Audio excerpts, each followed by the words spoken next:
Good afternoon, everyone, and a warm welcome to today's talk.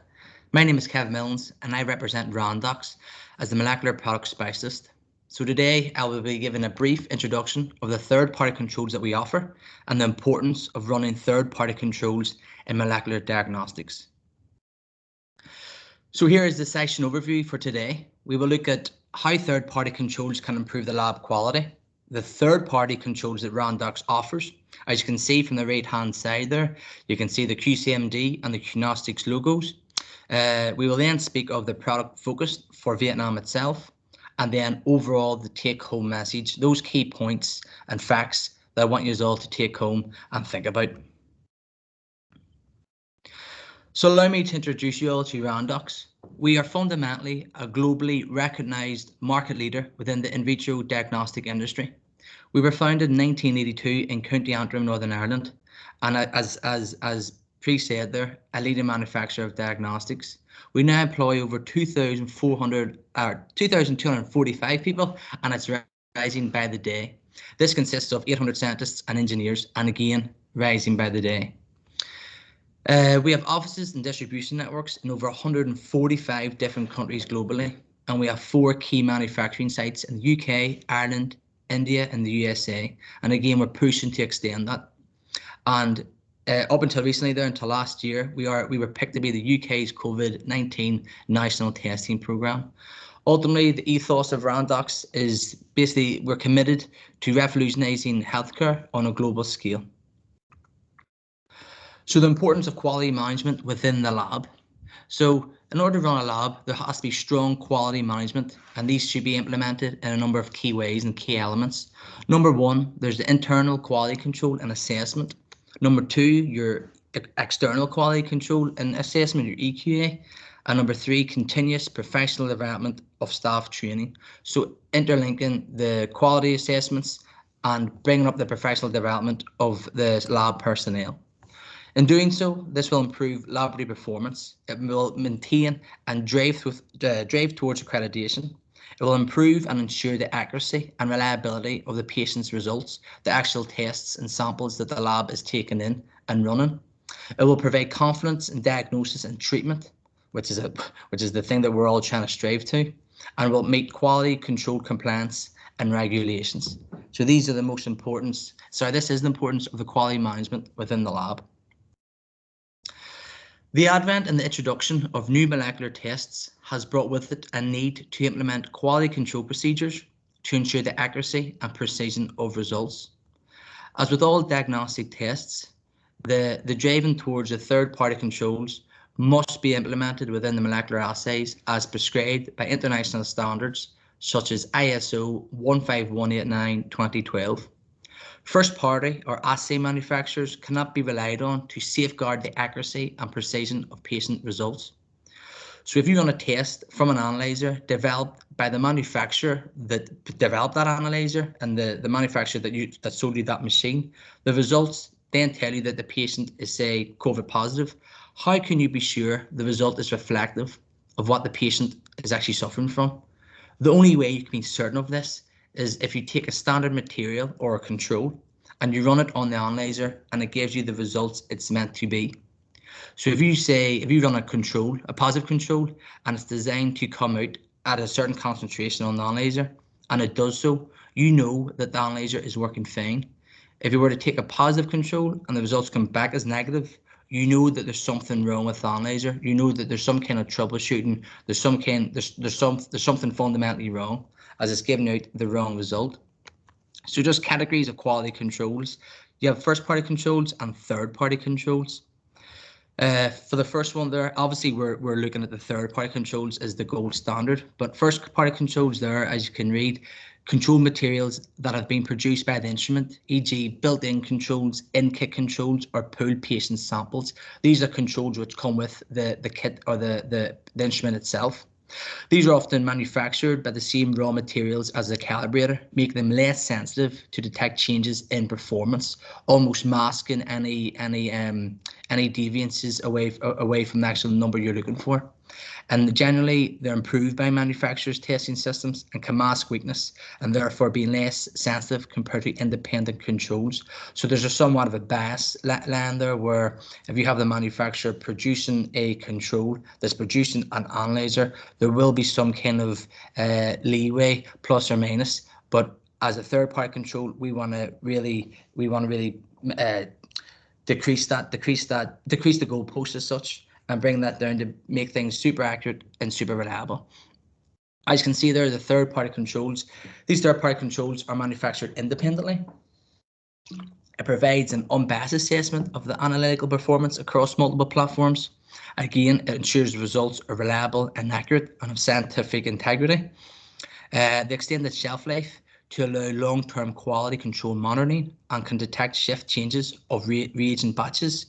And then fundamentally, there's fewer crossovers that helps the labs to save money, time, energy, and to put their efforts into maybe running other tests. Looking at how to implement third-party controls within the molecular lab. So this can be used as, say, an external process control. So and can be used as frequently determined by the lab manager themselves. So whatever they say, if they want to run it once, twice, 4 times, 5 times, just as an external process control. It can be implemented after reagent batch change. So if you change a batch and you're obviously once one batch runs out and you're looking to implement quality control into the next batch. So once batch change to possibly run the third-party control there. It can be used on a receipt of a new reagent shipment. So again, not a different batch, but a new shipment, either if it's in the same lot as the previous shipment or not. It can be used as an after-system maintenance or replacement of parts or software updates. So if the systems getting changed or things get maintained, to then use your third-party control to again calibrate and make sure things are running smoothly. They can also be used when troubleshooting poor performance. So somewhere along the line in your investigation or in your testing lab, things aren't going as they should be going, and you could use then your third-party control to troubleshoot. And again, as previously said, it can be used as a tool for staff training and staff competency. So again, to get staff up to date with their skills and get them super polished to be basically the best lab person that can be. Moving on to accreditation then. So in order to be ISO compliant and gain accreditation, you must run an EQA scheme, and that's where QCMD come in, and that's where Randox products come in. And in order to use this scheme, basically use this scheme to ensure you're providing good quality results. So the ISO, your International Standards Organization, just in the table there, as you can see, the regulatory body, there's the ISO, QCI, NADA, and CLIA. So we'll just look at the ISO regulatory body, as that's the region. As you can see, it's worldwide. So the regulatory guidelines, as you can read there, QC materials shall be periodically examined with a frequency that is based on the stability of the procedures and the risk to harm of the patient from an erroneous result. So basically the lab then shall use quality control materials that react to the examining system in a manner as close as possible to the patient samples themselves. So I'm not going to bore you with the details of the entire table. I'm sure everyone is aware of this and the meeting those standards of the ISO 15189-2012 certification. So basically, the use of third-party controls in infectious disease testing helps labs work towards that accreditation and overall increases the integrity of the labs themselves. So by doing so, labs can guarantee with rigor and quality its measurement and use reliable data for monitoring the quality of its products and improvements if required. So just say there, as stated, the use of third-party controls in molecular infectious disease testing helps laboratories work towards meeting their ISO 15189-2012 certification, which is basically a thing that we all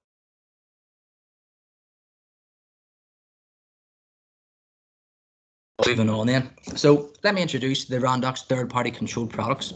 Our molecular portfolio consists of a range of QCMD products and QNostics products, and we will go into each one of these over the course of the talk. But first, let me begin with the QCMD. As I say, first-party controls and third-party controls, there's no real comparison. Obviously, the third-party controls are unbiased, they're more rigorous, they're just a more stringent way of testing a lab's results and testing their samples to make sure that the results are accurate and reliable as they can be. So we'll start with, again, as you can see there, QCMD, Quality Control for Molecular Diagnostics. So what is QCMD in its entirety? QCMD is fundamentally an EQA provider and fully accredited to ISO 17043:2010. QCMD holds labs accountable to what results are being generated and how reliable each result is. As you can see there from the graphics, QCMD, as I say, they are the EQA provider. Scheme operation, we'll go through that as a cyclic operation the way it is. Program offerings, again, work with either 1 challenge, 2 challenges, or your 4 challenges, depending on the which quarter of the year you're going to be doing. We'll speak of the benefits and we'll speak of the enrollment procedures. So, as I say, QCMD is a leading molecular diagnostic EQA or proficiency testing provider, and as previously stated as well, it's ISO 17043 accredited EQA provider. So what do we offer? What's the service that QCMD offer? We offer EQA to clinical laboratories running molecular testing. We offer to reference laboratories, we offer to blood banks, research labs, microbiology labs, and also big pharma. We are primarily focused on molecular infectious diseases, and we have an extensive program covering up to, say, 90 programs in 120 different countries with 14,000 program registrations. So a big influence and overall a big operation going forward. So what's the intended use of QCMD? As I said, it's for laboratory performance assessment. So basically it's the exam that QCMD put on the labs to see if they're up to standard, up to scratch, up to the actual scientific integrity that should be generated from their samples that they're provided with. It's an interlaboratory peer review. So again, there's multiple participants and everyone you can then judge your performance and compare your performance to other labs that are on the same samples. And again, another intended use is reporting for your compliance with ISO 15189 accreditation or equivalent. So as I spoke there, the frequency, it can be a standard 1, 2, or 4 challenges throughout the year. And again, it can be in line with the regionally defined regulatory requirements. And again, I keep repeating it, but again, it's the ISO 15189 or equivalent, and it supports the mandatory interlab performance. So again, you're wanting labs to push through with this accreditation and then seek other samples and making sure each sample is as accurate as possible. So looking at the scheme operation then, so it's a cyclic operation that runs from January to December. It starts in January and basically ends in December. Each laboratory will register annually with QCMD for the EQA programs they wish to participate in. The QCMD provides the lab with a username and a password for the online portal that has items. You'll see that in the next couple of slides. And the laboratory can then manage and monitor their progress through the profile area. Each participating laboratory is provided with an EQA panel or challenge either once, twice, or 4 times per year, depending on which ones or which programs they have registered for. And all programs will receive either one email 1 week prior to shipment. So again, just making you aware of when your program will be arriving at your lab. Each QA panel or challenge consists of a series of samples or panel members. The number and the variety of samples is dependent on the program. So each challenge will generally contain between 3 to 12 samples. The laboratory will test these samples in the same way they would a patient sample during the testing period or window, which is usually open for, say, 4 weeks. So they're just going to run the samples as if it was a human sample. And again, a reminder,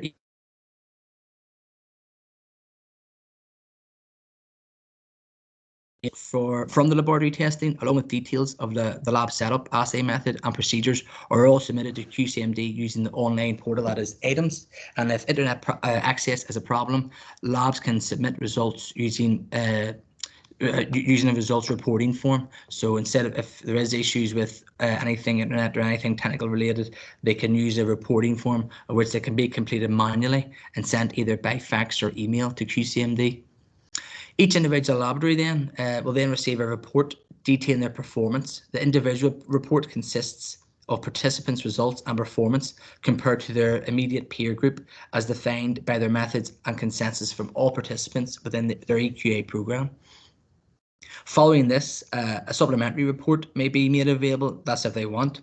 And this supplementary report, includes any relevant additional information regarding the recent EQA challenge, such as gene targets, extraction methodology used, and any feedback from the QCMD scientific experts here. A group-specific regional report may also be provided to participating national quality organisations if and where appropriate. So again, you can just see from the schematic there that the users at the very top, they register then for the EQA and management schemes. This is then distributed. They then participate in the samples are then arrived at the lab of which they participate in.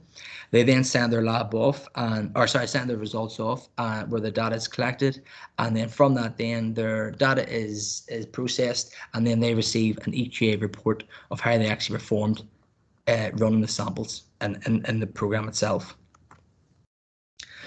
So just looking at this slide highlights our EQA groups offering. As you can see, there is a wide range of viral, bacterial, fungal and parasitic targets covered, even multi-pathogen as well. You can see you can get bloodborne viruses, respiratory viruses, gastrointestinal viruses. It's just vast. So just again, I think it's a great slide just to push forward and to give a perspective on the vast EQA groups that we actually offer. And these programs, as previously stated, can be qualitative or quantitative, depending on what the lab is actually wanting them for. So we offer the bacterial EQA schemes. And again, I won't go through every bacterial scheme there, but I think maybe some of interest could be your Maldi-Toff, your Helicobacter, your chlamydia and gonorrhea. It's just vast again. So if labs are interested in any one of these EQA programs, they can register, no worries at all. Again, this can be stressed with our viral EQA schemes. So again, huge amounts of schemes that participants can participate in. You've got your dengue virus, your hepatitis A, B, C, D, and E, your West Nile virus, norovirus. So again, the list goes on. So again, not short of choice, dependent on what labs are running which tests and which schemes. Moving on to other EQA schemes that QCMT provide. They provide fungal and parasitic. And again, fungal, some of the most prevalent are Aspergillus species, Candida species. Moving on to parasitic, your Gondii species as well. So sorry, Toxoplasma Gondii species as well. So again, just vast array of EQA programs available for the labs. Lastly then are multiple pathogen or syndromic. Again, not going through the entire list, but you can all read and see from that. But one's possibly of importance, say your respiratory 1 and 2, dealing with influenza A and B, or respiratory syncytial virus, looking at maybe your respiratory 2, your coronavirus, your enterovirus, or parainfluenza virus. And then looking up your sepsis, your staphylococcus, your Escherichia coli, enterococcus or streptococcus, Klebsiella. So many syndromic EQA programs that many labs can participate in. But again, just to stress, these EQA programs are described as multi-pathogen. However, they're not multiplex. Each sample will only contain one virus, which the laboratory in question must then report on what was tested and fundamentally found.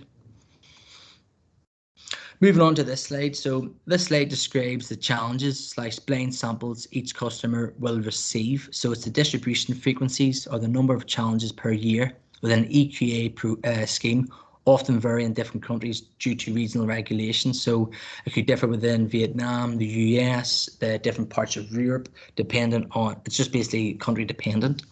And your QCMD EQA programs are available in a choice of frequencies, typically between 1 and 4 challenges, allowing participants to register for their format, which basically best suits their lab requirements. So I'll just go through the graphic as described there. As you can see, this slide describes the challenges and blind samples each customer will receive over the year. The customer has flexibility and frequency, with regard to the challenges they receive in a year.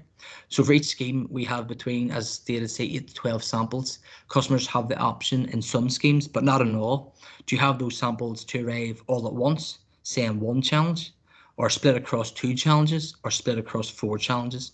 So as you can see in this example, for HIV-1 RNA, and as you can see, we can offer this in 3 different options. We can offer it where the lab can receive all 8 samples, say in Q3. So 1 challenger, as you can see, arriving in Q3, or a 2 challenge option then, where the lab then will receive samples in Q1 and Q3, or then the third option then of the lab receiving all 4 challenges, where they receive basically a challenge every quarter. So basically just self-explanatory there, the graphic, which I think is helpful and educational. So then, as stated previously, this is the items login page that QCMD provide. This is the management system of where you upload your results and compare it accordingly. So upon logging into the items portal, the user will be presented with a welcome dashboard as seen there. The welcome dashboard provides a summary of EQA status within the lab. And the diagram here to the left, or right in front of us here, the diagram allows users to visually see when samples are being distributed. So here's your EQA program as stated in the center. From this then, it's easy. It's a nice visual aid to see when your samples are being distributed. You can see the deadline for result submission, then any registration deadlines for the next cycle. So basically, it's all the information in one. So instead of making you remember, or it's just easy, it has all the information there. So when the samples are distributed, when the deadline's coming up, and when you have to re-register. So it acts like a bit of a reminder portal as well. The chart is interactive, so labs can hover over each point to see what program it relates to, and can click on each of the points to take them to the necessary screens for entering the results.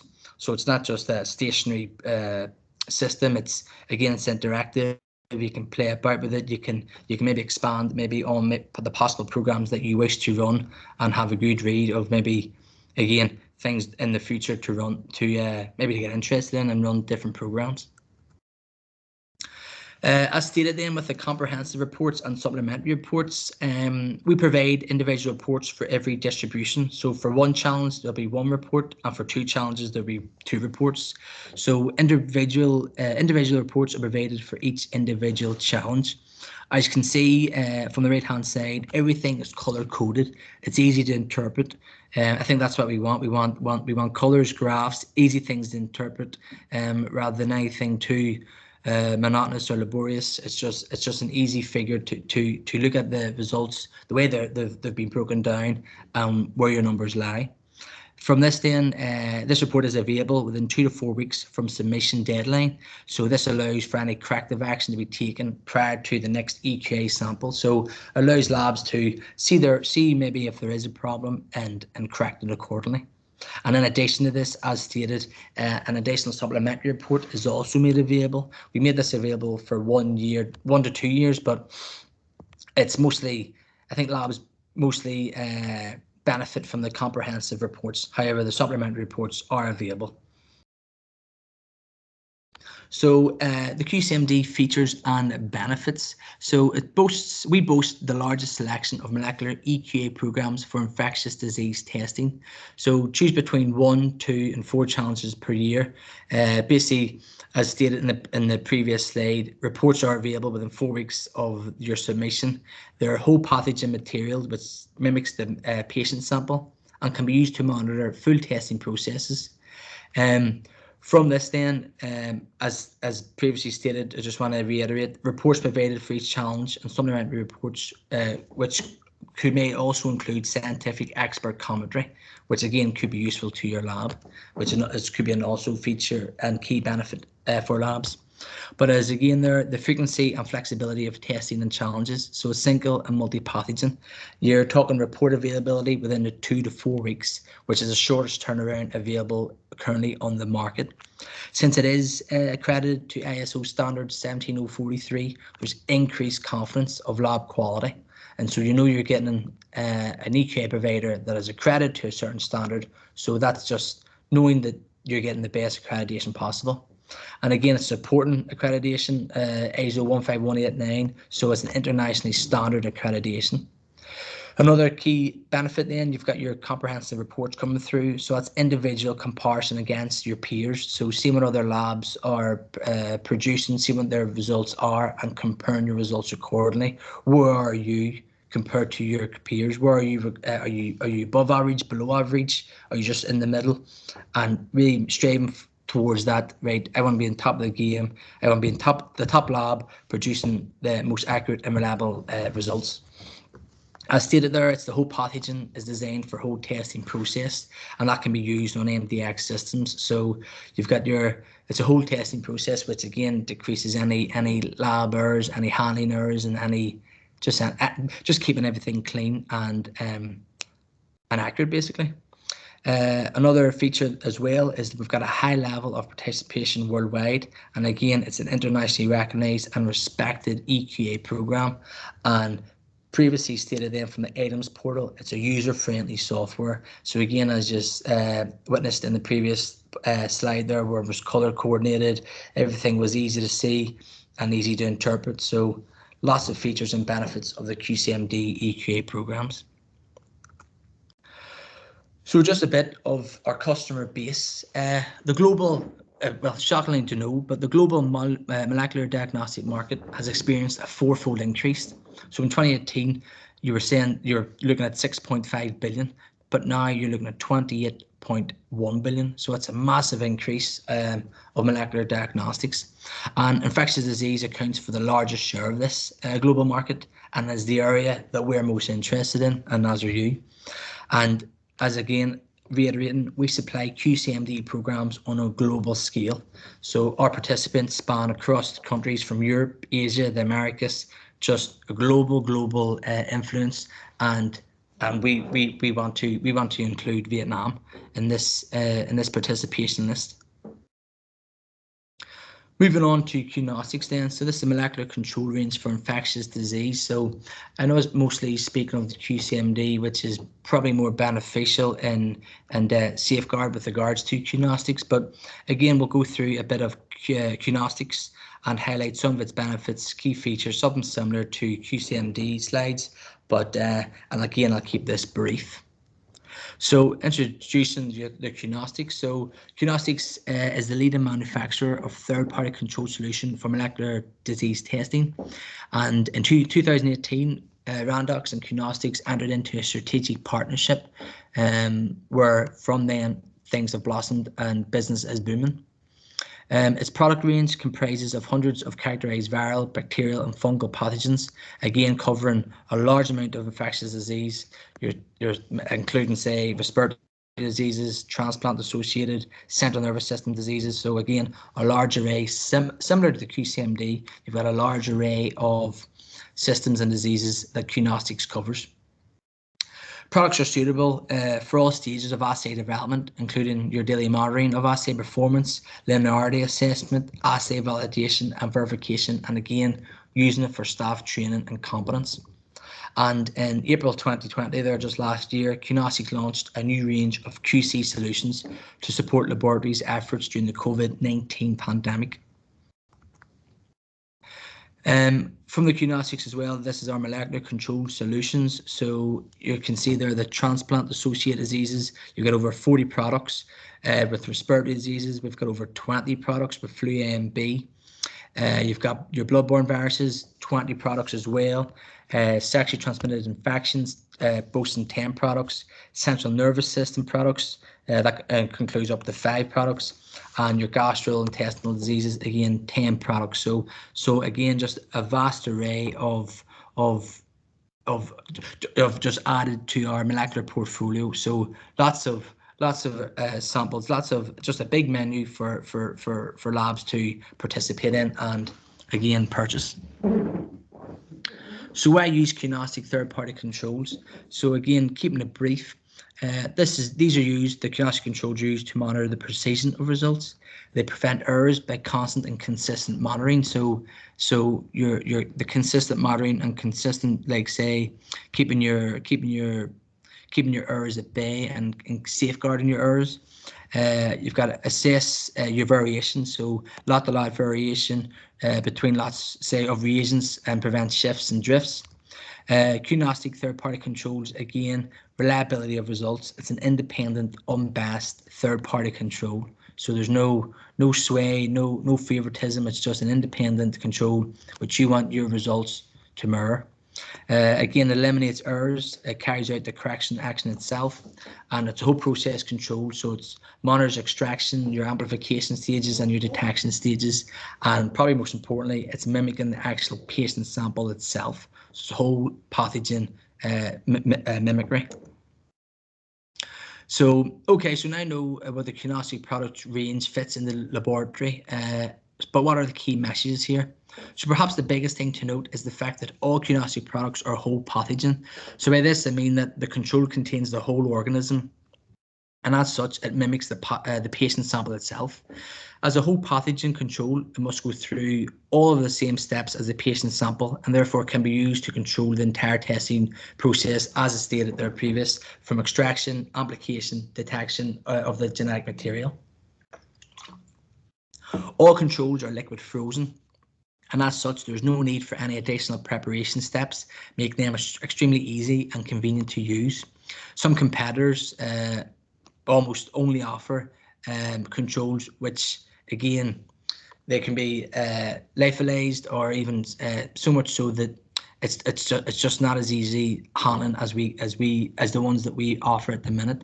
So it's a much less convenient. Just the convenience is much less, and it's basically just a bit of a hassle. So traceability, that's another key benefit.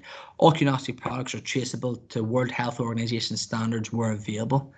And as a true third-party controls, they are extremely flexible and suitable for use with a wide range of commercial assays, and may also be used within house molecular methods.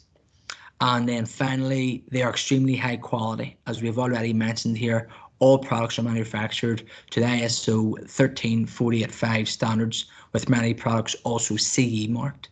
So again, just reiterating the benefits, the third-party controls, it's a whole pathogen control, traceability, can be used at all stages of assay life cycling. It's basically the liquid-free ease of use. So again, there's no additional preparation or handling required, and being inactivated, safe to handle, as it's being inactivated by irradiation and heat treatment. So just key benefits there, which definitely can be used by your lab. So again, regulatory requirements, that big ISO, International Organization for Standardization. So again, using the independent third-party controls to be ISO accredited. So again, just reiterating the big ISO accreditation standards. So the Q-agnostic controls available, you've got your molecular Q control, your analytical Q panels, molecular Q panels, evaluation Q panels, and QCMD pass panels. So as again from the slide there, your molecular Q controls there, independent third-party positive run to monitor your daily performance of assays and laboratories accreditation requirements with ISO 151-89-2012. Your analytical Q panels, they assess linearity, your limit of detection and limit of quantification to attain 95% correct results. Your molecular Q panels, you've got 4 levels. You've got low, medium, high and negative, which are used to evaluate an assay's analytical and measuring range. Your evaluation Q panel, used to cover a range of genotypes and evaluates the assay's performance to ensure it's fit for purpose.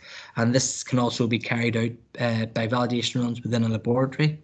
And lastly then, your QCMD panels, samples from previous QCMD EQA challenges can be made available and used for evaluation and staff training purposes. So again, definitely used and utilised by the lab. So just a quick slide with regards to Q-agnostics and comparing your first-party and third-party controls. So I'm not going to repeat myself as I've already stated this in previous slides, but just the key ones probably. So we look at the whole pathogen. So as a third-party control, the whole pathogen is used to mimic patient samples, where with first-party controls, these are generally use housekeeping genes or plasmid. So again, not as rigorous as the whole pathogen itself. And then Q-Nostic shelf life is 2 years from manufacturing date, so basically enables long-term monitoring and detects shift changes in reagent batches. So again, helping labs save time and money. And then again, third-party controls different from kit calibrators, where with first-party controls, it's usually using the same manufacturing calibrators. So moving on then, from focus products, these are the programs that GS are currently looking to register. So based on the feedback we have received from customers, we hope to get participation and participant interest in these programs. So just to go through them there, you've got your sepsis EQA panel, your Helicobacter pylori panel, MALDI-TOF, your STI2, your hepatitis B and C virus, SARS-CoV-2 and HIV. So again, just reiterating the actual EQA group offering. So a wide range of viral, bacterial, fungal, parasitic and multi-pathogens are covered. And again, as previously stated, programs can be qualitative or quantitative, but just again, reiterating the vast menu that we have on offer. From these, we'll just look a few examples. As stated previous in the focus products, we'll look at a few bloodborne viruses, immunocompromised associated diseases, respiratory diseases, sexually transmitted infections, multi-pathogen or syndromic, and gastrointestinal diseases. So we'll just briefly go through what QCMD offer with regards to these programs. So firstly there, this is what this is made available in the brochure. It'll be made available at the end of the talk, but just giving you basically the technical information. So the actual catalog number itself for hepatitis B virus, so it'll be HBV DNA 18, and basically looking at, it's designed to evaluate the ability to detect and quantitate hepatitis B virus and different HBV genotypes using molecular methods. So again, there it just states the catalog number, your QAV 99411_1. So that'll be made available then as a challenge 1. To the right hand side then _2, that's challenge 2, and _4, that's again challenge 4. So again, total number of challenges 1, 2 or 4. Samples received 8, 4 and 4, and your distribution then, obviously that's in Q3 for your 1 challenge, Q1 and Q3 for your 2 challenge, and 1, 2, 3 and 4 for all 4 challenges. Again, that is looking to your hepatitis C then. The only thing that differs is the catalog number, but again, everything is very much the same. And just a bit of technical information there with the matrix being a plasma matrix, unit of measurements, sample volume being 1.2 mil, format is liquid frozen, again helping with transport and handling, and again accreditation, the key accreditation term there, ISO 17043. Moving on to immunocompromised, again, one of the focus products listed in your HIV drug resistant. So this plate then is designed to evaluate the ability to detect drug resistant mutations in the HIV-1 protease and reverse transcriptase genes using molecular sequencing techniques. So again, we just stated there from the brochure.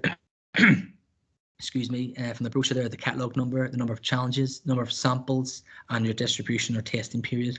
And specifications there again, sample volume being 1 mil, format liquid frozen, target pathogen being your HIV virus type 1 and drug resistant mutations. So just an interesting, I think it's interesting fact from the World Health Organization there in 2020, there were approximately 14,000 new people infected with HIV in Vietnam. And in that year, approximately 213,000 people were living with HIV in Vietnam. So staggering numbers, and an opportunity here to get this screening program out and to run your samples in your lab. Moving on to sexually transmitted infections then, again, one of the focus products for Vietnam listed as of interest. So again, this is the STI 1121 panel then. So again, this is designed to evaluate the ability to detect a range of sexually transmitted infections known to cause disease using routine molecular methods. The panel members will resemble clinical samples and may include currently clinical relevant strains of chlamydia, gonorrhea, palladium and herpes, virus and strains. So basically, an absolute everything is just combined in one. Excuse me, and that's your target pathogens then. So again, prevalence rates, again, there I've just stated in the International Journal of Environmental Research in Public Health, the prevalence of STIs, excluding HIV and AIDS, has risen rapidly in the last 10 years and reached 17.3% in 2018. And this is with regards to Vietnam. So again, staggering increase, which with screening will definitely decrease this. Looking at SARS-CoV, again, this is similar to others, again, stating the catalog number, your total number of challenges, number of samples, and your distribution testing period. Again, states the specifications, the actual target pathogen itself, SARS-CoV-2, the matrix being the transport medium, your volume being 1 mil, and again, accreditation, your ISO 17043. And for Vietnam specifically, there, again, from the World Health Organization, a few stats and numbers with regards to SARS-CoV-2. And we can see that in Vietnam from January 2020 to October 21, Vietnam witnessed 892,000 cases with 21,000 deaths, and currently then 59 million people have been and received of their vaccine. So great to see that those numbers are increasing with regards to the vaccine doses, but again, those cases nearly touching 1 million and deaths of 20,000. It's just if we can just increase this screening, get samples in, and get monitoring this and basically try and get it under control for the Vietnam people. Looking at QCMD then for sepsis, again, similar to the ones that I previously said then. So again, this is designed to evaluate a range of pathogens associated with sepsis, such as Staphylococcus, Escherichia coli, Enterococcus, Streptococcus, Klebsiella, just lots of pathogens associated with sepsis then. So again, it can be utilized in the lab to run this program. So again, your matrix, your sample volume, just all your specifications are listed. MALDI-TOF as well, similar in layout, where again you have a description of what the program actually runs for. But with regards to MALDI-TOF scheme, again, this is basically a mass spec platform and it's highly precise and accurate. But something to note is that we have the only EQA scheme in the world for MALDI-TOF, as it is a complex platform to run. So just reiterating, no other EQA providers can provide this but us. So again, that's the positive thing for any QCMD participants. And lastly, Helicobacter pylori then for your gastrointestinal disease. Again, something similar to the previous slides. Again, where it reiterates what it is, the catalog number itself. Again, it's designed to assess the quantification, detection of H. pylori where appropriate, and identification of H. pylori antibiotic resistance status using routine molecular methods. So again, going through your specifications and just basically what you will see in the brochure, which will be made available at the end. So our take-home message then, just wrapping up, our take-home message then is how third-party controls can improve labs. So I've brought you through how third-party controls can improve lab quality, the accuracy and precision of results, the moving away from your first-party controls towards third-party controls, reiterating that it's more stringent, less sparse, and just a far better control to work towards. The third-party controls that Randox offers are QCMD and our QNostics slides that I've previously mentioned. Again, just encapsulating a large array of pathogens that labs can definitely avail of. So a huge menu, a huge selection of schemes made available to whatever labs want to do accordingly. We then looked at specific product focus for Vietnam, that list. So again, including sepsis, HIV, MALDI-TOF, SARS-CoV. So again, just going through, we went through that then, and again, just that take-home message of we can provide these schemes, we can provide these platforms for your lab, and we encourage you all then to give your feedback on our molecular products then. So a survey will be conducted at the end, and we just really wanted to gain your interest, gain your, like, who wants to register for it, and to gain overall interest within our products that we offer. So going forward then, anybody with any questions, here are our contact details. Myself as Kevin Mellons, Molecular Product Specialist, provided my email address there, and my phone number. We've got Trang's phone number as well, and email information, and Damon's as well. So any questions at all, any queries, feel free to contact myself, Trang, or Damon regarding QNostics or QCMD information or queries. Again, there's the websites and brochures if you want to have a look yourself, be more detailed. This is just a brief overview of QNostics and QCMD products and what we offer. But again, in your own time, you could definitely go through each one and go through bit by bit, more stringent, or sorry, more detailed analysis, more specification. There's the very back of each brochure. It goes through each pathogen, each disease that you possibly want to look for or run for.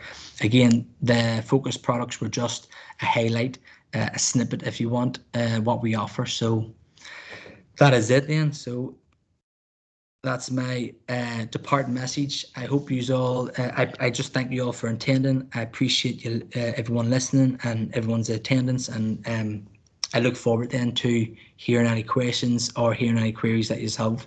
So thank you.